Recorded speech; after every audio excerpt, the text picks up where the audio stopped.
There is that simple truth. The shorter your sleep, the shorter your life. Short sleep does predict all-cause mortality. Sleep back the debt that you've accumulated. Sleep is not like the bank.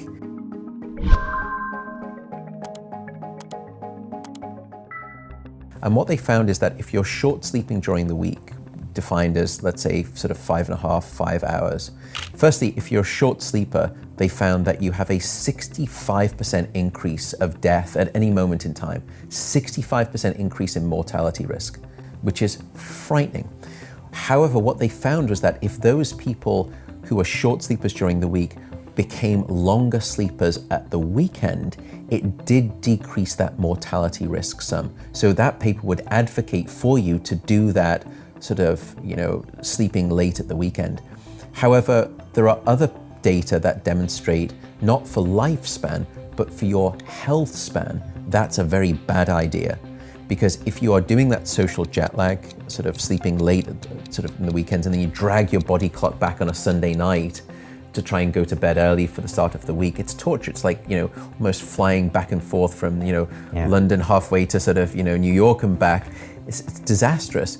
So there is this paper that sort of put out there this idea, but it's interesting. If you dig into that paper, you have to be a bit careful. Firstly, only about 4% of the people that they studied were actually in this sort of magic group of short sleeping during the week and then long sleep during the weekend. So it's a bit hard to tell whether it's a representative group. Secondly, though, let's just assume that they're a valid population, these short sleepers during the week, long sleepers during the weekend.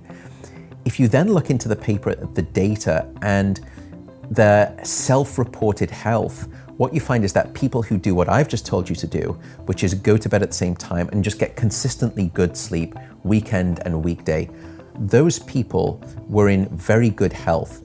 Those people who are short sleeping during the week, long sleeping at the weekend, they were twice as likely to be in very poor health.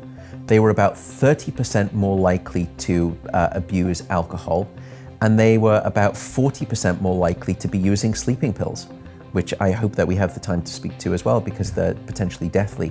So right now, I just still don't think the evidence is sufficient to say that you should sleep in at the weekend.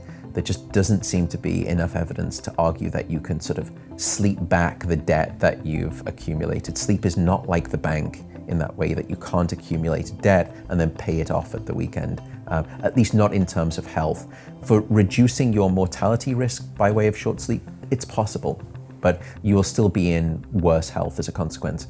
We've known that data, if you're in that social jet lag, higher risk of obesity, diabetes, sort of BMI, cardiovascular outcomes, all of those are worse if you keep doing that flip-flopping shift between your sleep at weekends and weekdays. The place that people need to aim for is 7 to 9 hours of sleep routinely. Once you get below 7 hours of sleep, we can measure impairments in both the brain and the body. One of the problems with a lack of sleep, and I think it's part of the sleep problem out in society, is that your subjective sense of how well you're doing when you don't get enough sleep is a miserable predictor of objectively how well you're doing with insufficient sleep. So it's probably the idea of, a drunk driver at a bar. They've had a couple of pints, a couple of shots, they pick up their keys and they say, I'm off to drive home. Trust me, I'm fine. And your response is, I know that you think you're fine to drive, but objectively, I promise you, you're not. It's the same way with a lack of sleep. We don't know we're sleep deprived when we're sleep deprived. So you're walking around thinking, I'm fine. Right. I got this. Give me some coffee. I'm going to be okay. Right. Look at my track record. Look at my CV. I always perform. Right. And what you don't realize is how much better you could perform if you did sleep. So it's necessary, but it's not sufficient for optimal performance. And those data are in sleep and in the business and the workplace, and we can chat about that too. But to come back to your original point about sleep loss and mortality, that data is very strong from epidemiological studies now of millions of people. There is that simple truth. The shorter your sleep, the shorter your life. Short sleep does predict all-cause mortality. I think that's the first striking finding. The other thing, though, comes back to what we said about lifespan versus health span. We often hear that old mantra, you can sleep when you're dead. Well, I'm being very serious. It's mortally unwise advice, because if you adopt that mindset, not only will you be both dead sooner, but the quality of that now shorter life will be significantly worse. And this is what we're coming to in medicine right now. We've done a fairly decent job of extending lifespan, but what we've done a very bad job of is extending health span. So people are living longer, but they're living longer sicker.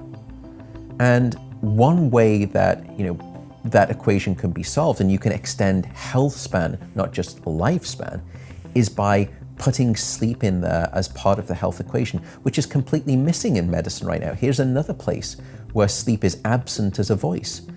And, sleep should be part of treatment in several conditions, but more so, sleep should be preventative. It's much easier to do away with disease when you take a prevention standpoint than you wait until the disease happens and then you try to treat it. So sleep is probably one of the most universally available healthcare insurance policies you could ever wish for.